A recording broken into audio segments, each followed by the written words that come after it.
Is A emerging reality. എന്ന് പറഞ്ഞാൽ ഈ ജീവിതം എന്ന് പറയുന്നത് എമേർജ് ചെയ്ത് വരുന്ന ഒരു റിയാലിറ്റിയാണ്. അപ്പോൾ നമ്മൾ പല രീതിയിൽ ഇതിനെ എക്സ്പ്ലെയിൻ ചെയ്തിട്ടുണ്ട് ആൾക്കാർ.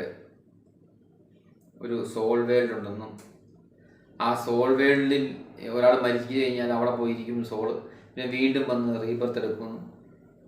ഇതൊക്കെ ഇങ്ങനെ പല രീതിയിൽ ഇതിനെ വ്യാഖ്യാനിച്ചിട്ടുണ്ട് മനുഷ്യൻ. ഈ മനുഷ്യനെ കുറിച്ചും മനുഷ്യജന്മങ്ങളെക്കുറിച്ചും ലൈഫിനെ കുറിച്ചുമൊക്കെ.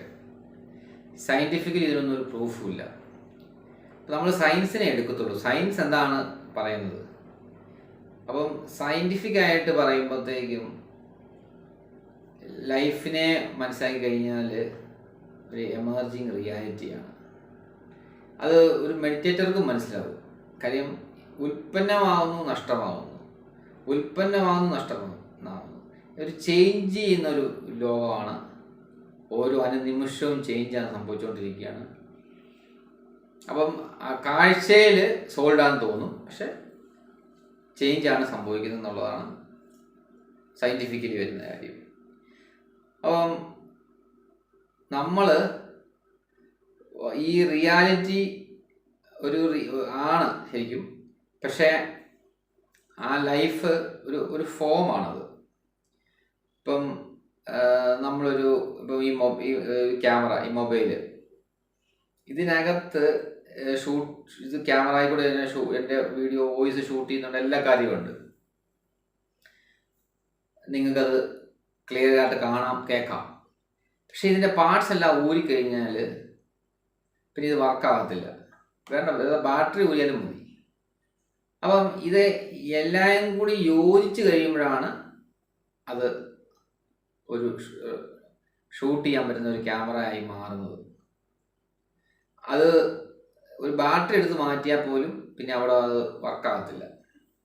എന്ന് പറഞ്ഞാൽ ലൈഫ് ഈ ഫുൾ കോമ്പിനേഷനിൽ അത് വർക്ക് ചെയ്തുകൊണ്ടേയിരിക്കും എല്ലാ കാര്യങ്ങളും. പക്ഷേ നമുക്ക് എന്തെങ്കിലും സംഭവിച്ചു കഴിയുമ്പോൾ, നമ്മൾ മരണപ്പെടുമ്പം പിന്നെ അതിനകത്തൊന്നും വർക്കാകത്തില്ല എന്ന് പറഞ്ഞാൽ ഒന്നുമില്ല. പക്ഷെ അവിടെ എങ്ങും പോകുന്നില്ല. അതാണ് ആ റിയാലിറ്റി. അപ്പം പണ്ട് കാലത്തുള്ള കൺസെപ്റ്റ് എന്ന് പറഞ്ഞാൽ ഊഹാപോഹങ്ങളാണ്. ഇപ്പം ഉദാഹരണം പറഞ്ഞു കഴിഞ്ഞാൽ ഭൂമി നീളത്തിലായിരുന്നു കൊണ്ടെന്നാണ് പഴയ ഒരു കൺസെപ്റ്റ്. റൗണ്ട് ആണെന്നുള്ളതല്ല, അല്ല ഇപ്പോഴത്തെ ആ ഷേപ്പ്, നമ്മൾ ആ കണ്ടുപിടിച്ച ഷേപ്പ് അല്ല. അപ്പോൾ സയൻറ്റിഫിക്കലി ആയിട്ട് പിന്നെയാണ് അത് പ്രൂവ് ചെയ്തത്, അതിൻ്റെ ഷേപ്പ്, കൃത്യമുള്ള ഷേപ്പ് വരുന്നത്. അപ്പം നീളത്തിലാണെന്ന് കിടക്കുമ്പോഴത്തേക്കും ആൾക്കാർക്ക് കടലിൽ കൂടെ ഒക്കെ സഞ്ചരിക്കാൻ പേടിയായിരുന്നു. കാര്യം ഇത് ചെന്ന് കഴിഞ്ഞാൽ വലിയ ഗർത്തത്തിലേക്ക് പോകുമോ എന്നുള്ള സംശയം, കടലിൽ കൂടെ പോകുമ്പോഴത്തേ. അപ്പോൾ യാത്രയൊന്നും ഒത്തിരി അങ്ങനെ ഡിസ്റ്റൻസ് ചെയ്യാനുള്ള പേടിയുണ്ടായിരുന്നു. അപ്പം അതാണ് ആ സയൻസ് വളർന്നു കഴിയുമ്പോഴാണ് നമുക്കിത് മനസ്സിലാകുന്നത്, ഇത് ഇങ്ങനെയാണ് എന്നൊക്കെയുള്ളൂ. അല്ല നമുക്കത് പിടികിട്ടത്തില്ല. അപ്പം നമ്മൾ സയൻസ് ഇനിയും ഡെവലപ്പ് ചെയ്തുകൊണ്ടേയിരിക്കുക. അപ്പോൾ അതിലൂടെയാണ് നമുക്ക് കാര്യങ്ങൾ തെളിഞ്ഞു വരത്തുള്ളൂ. മറ്റേതെന്ന് പറയുമ്പോഴത്തേക്കും വേറെ ആൾ അവരുടെ ആ അന്നത്തെ ചിന്താരീതിക്ക് അനുസരിച്ച്, ഇപ്പോൾ സയൻസ് ഡെവലപ്പ് ചെയ്യാത്തൊരു കാലത്ത് ചിന്തിച്ചു കൂട്ടുന്ന കാര്യങ്ങൾ വെച്ചുകൊണ്ടുള്ള ഒരു കാര്യങ്ങൾ മാത്രമേ ഉള്ളൂ എല്ലാം പറയുന്നത്. അതേസമയം ഇന്നതല്ല. ആ സയൻസ് ഇനി മുന്നോട്ട് വളർന്നുകൊണ്ടേയിരിക്കുക. അതനുസരിച്ച് നമ്മൾ അതിൻ്റെ ഡെപ്തിലേക്ക് പോയിക്കൊണ്ടിരിക്കും. എന്താണ് അതിൻ്റെ റീസൺ എന്ന് മനസ്സിലാക്കിക്കൊണ്ടിരിക്കും. അതെന്താണ് അതിൻ്റെ റിയാലിറ്റി എന്ന് റിയലായിട്ട് മനസ്സിലാക്കി ചെയ്യുന്നതും മറ്റേത് ബ്ലൈൻഡ് ബിലീഫായി മാത്രം വരും.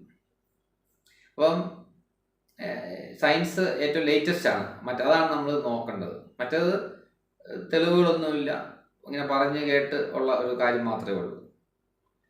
അപ്പോൾ എന്താണ് ലൈഫ് എന്ന് നമ്മൾ മനസ്സിലാക്കി കഴിയുമ്പോഴത്തേക്കും നമ്മുടെ ലൈഫ് കംപ്ലീറ്റ് ആയിട്ട് ചേഞ്ച് ആവും. കാരണം വെച്ചാൽ ആ എന്താണ് റിയാലിറ്റി എന്ന് മനസ്സിലാക്കി കഴിയുമ്പോഴത്തേക്കും അൺറിയൽ ആയിട്ടുള്ളത് നമുക്ക് മനസ്സിലാവുകയും നമ്മുടെ ജീവിതത്തിൽ നിന്ന് അപ്രത്യക്ഷമാവുകയും ചെയ്യും.